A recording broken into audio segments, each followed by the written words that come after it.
Alors bonjour à vous, merci d'être venu ici pour cet événement un peu particulier. Il s'agit d'une table ronde qu'on va organiser autour de la RTE, la responsabilité territoriale des entreprises. Je vais peut-être commencer, vu cette configuration un peu spéciale, par vous laisser vous présenter, tour de rôle. Oui, bonjour, Marine Guéroux. Moi, je suis directrice ESS Innovation Sociale à la région, au sein des enjeux de développement économique. Et donc, du coup, je représente aujourd'hui les services ainsi que plusieurs participants qui sont présents aujourd'hui sur la manière dont la région souhaite s'investir et intégrer la notion de responsabilité territoriale des entreprises dans ses programmes d'accompagnement et dans la manière dont elle accompagne les entreprises. Merci. Donc moi je suis Timothée Duverger, chercheur au Centre Émile Durkheim et responsable de la chaire territoire de l'ESS, qui a fait émerger justement des travaux autour de cette notion. Et puis pour aujourd'hui, donc représentant de la parité également autour de cette table. Voilà. Bonjour, je suis Marie-Laure Cuvelier, je suis élue régionale en Nouvelle-Aquitaine, déléguée à l'économie sociale et solidaire. Et donc moi je suis là pour apporter un regard peut-être plus politique sur pourquoi on s'engage et pourquoi on investit sur la RTE.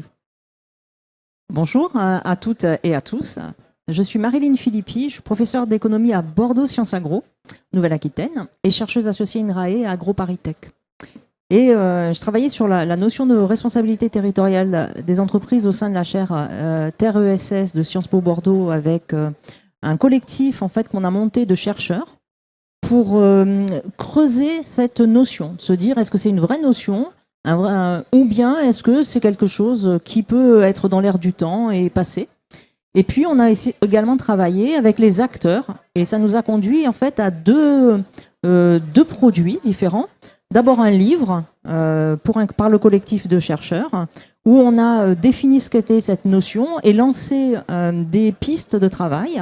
Et puis un collectif d'acteurs pour voir comment la responsabilité territoriale des entreprises, la RTE, se décline dans leurs activités.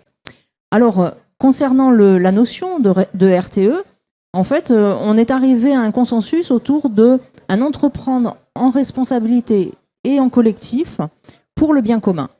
Et cette notion-là, elle est effectivement spécifique parce qu'elle va reposer sur le basculement de deux logiques. D'une part, on travaille sur le basculement de l'individuel au collectif. Donc on va regarder comment les acteurs construisent sur les territoires des démarches de développement territorial responsables qui prennent en compte le vivant. Et puis, deuxième basculement, c'est qu'en fait, on va partir des besoins. Et c'est la raison pour laquelle le territoire est aussi important, parce qu'on part du besoin concret et on co-construit des réponses. Alors, c'est ce qu'on voit dans des dispositifs comme des PTCE, des pôles d'intérêt économique, des territoires zéro chômeur, où on voit émerger des collectifs qui vont créer des réponses et qui vont prendre en considération les entreprises, les collectivités, les citoyens.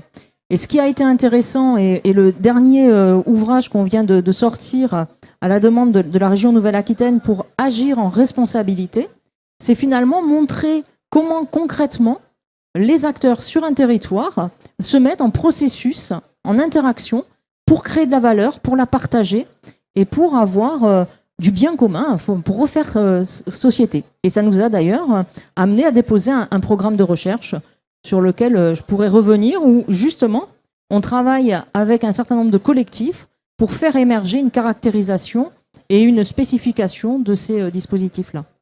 Très bien. Ben oui, effectivement, on peut faire peut-être un passage de parole, parce qu'on a la chance en plus d'avoir différents points de vue, du politique à la recherche pure. Voilà, si vous pouvez nous partager peut-être vos regards. Oui, alors pourquoi la RTE? Donc c'était pas la région cherchait pas à créer son propre truc parce qu'il y a la RSE, mais peut-être plutôt considérer que la RSE est incomplète ou imparfaite. Et notamment par rapport au fait que quand on regarde le top 10 des entreprises RSE en France, il y en a qui ont un objet complètement hors sol, polluant. Enfin que voilà, on prend en considération des items qui oublient l'essentiel. Donc voilà, quand Timothée et Marilyn sont venus nous proposer ce programme, on s'est dit il y a peut-être effectivement quelque chose à creuser. C'est un peu évident, on est une collectivité territoriale. Évidemment que ça fait sens d'être ancré localement. Moi, je viens des tiers-lieux, donc cette démarche-là, je la retrouve vraiment dans ce que propose la RTE. Et donc, il y avait aussi cette envie de faire de l'ESS à l'intérieur de la région un peu un labo de détection de toutes les transitions. C'est souvent là que naissent les signaux faibles dans l'économie sociale et solidaire, parce que c'est l'initiative citoyenne avant tout, et qui va ensuite chercher l'ensemble des acteurs dans les territoires. Mais on part de besoins réels.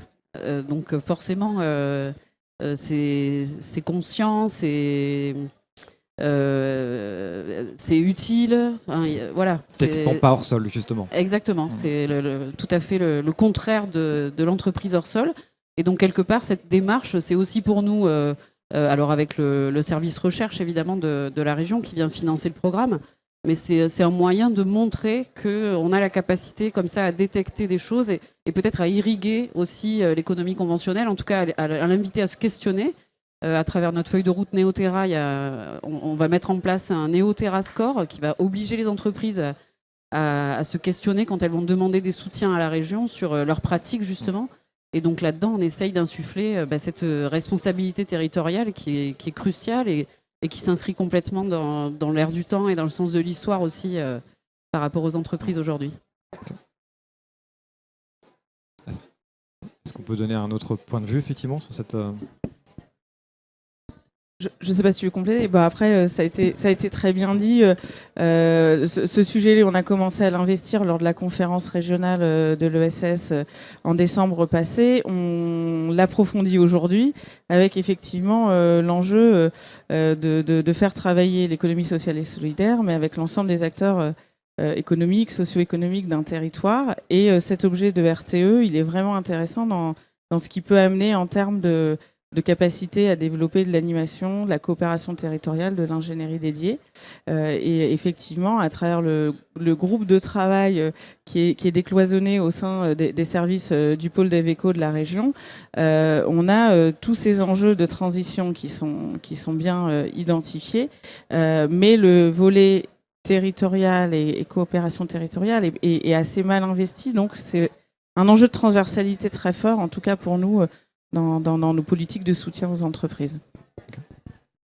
Peut-être merci. Donc pour compléter sur ces éléments, je pense qu'il y a un premier enjeu, effectivement, c'est d'abord d'atterrir. C'est-à-dire de se dire comment on passe de la RSE, qui en fait tient beaucoup à des questions de reporting en particulier.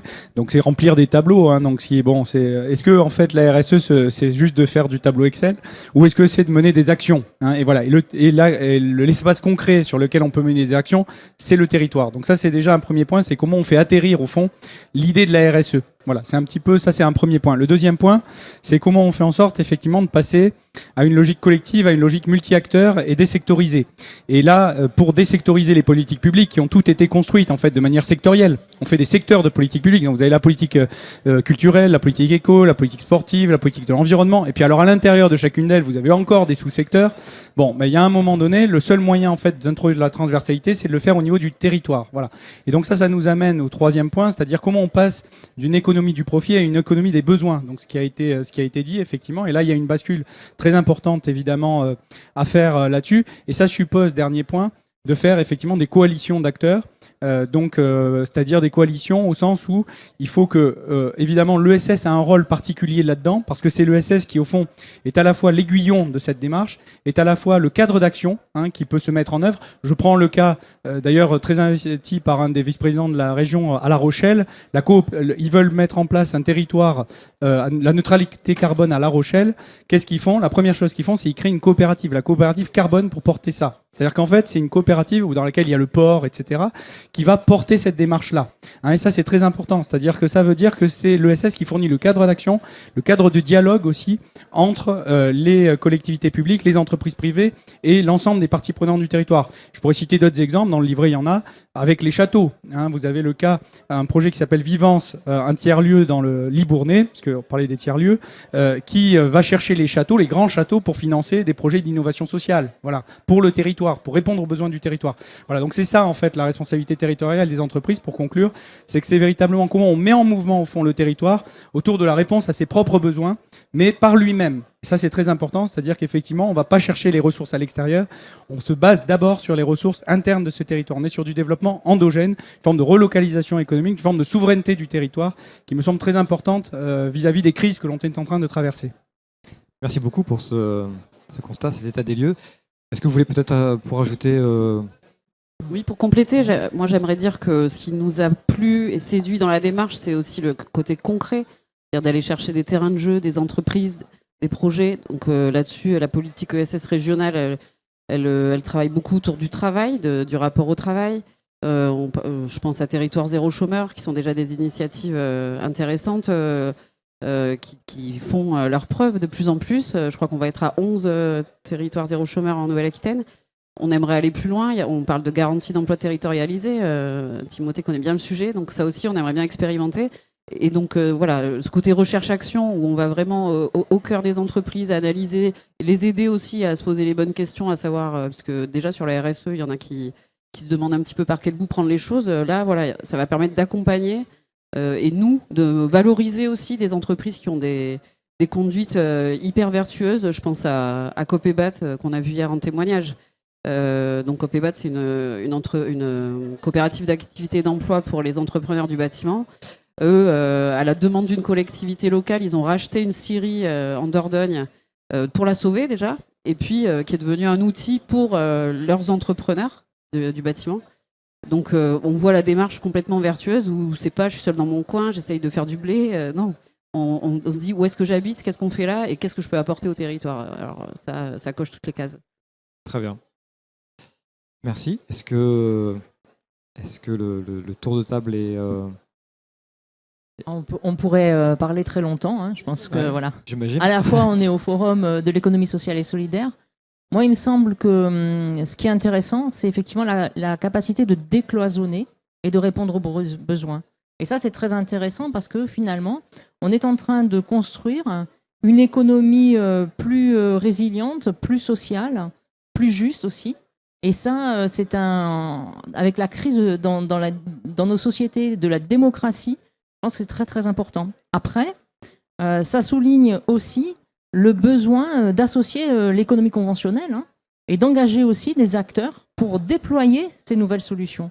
Et ce qui est intéressant, je trouve, en région Nouvelle-Aquitaine, notamment avec le travail qui est réalisé par la collectivité, par la région, c'est de pouvoir aussi impulser de nouvelles façons d'accompagner, de soutenir et donc d'aider les acteurs à trouver les solutions qui n'existent pas, parce que les problèmes sont complexes. Et ça, je trouve que c'est particulièrement stimulant, à la fois pour les chercheurs, mais aussi pour les citoyens et pour tous les habitants. Oui, j'aurais aimé ajouter aussi que c'est pas un hasard, Bordeaux Sciences Agro, il y a cet enjeu de transformer le modèle agricole, et donc quelque part c'est aussi un prétexte pour avec l'ESS aller gratter de ce côté-là, donc ça vient aussi enrichir ça. Et puis plus largement, l'ESS revoit complètement sa stratégie au cours de l'année 2024. Ça sera évidemment avec les acteurs en concertation tout au long de l'année. C'est même un peu une première étape aujourd'hui pour pouvoir rencontrer beaucoup de monde ici. Et l'idée, c'est aussi de peut-être modifier, transformer nos façons d'intervenir dans le soutien aux acteurs à travers notamment peut-être des appels à communs territorialisés. Enfin, en tout cas, ça fait partie des questions qui sont sur la table aujourd'hui.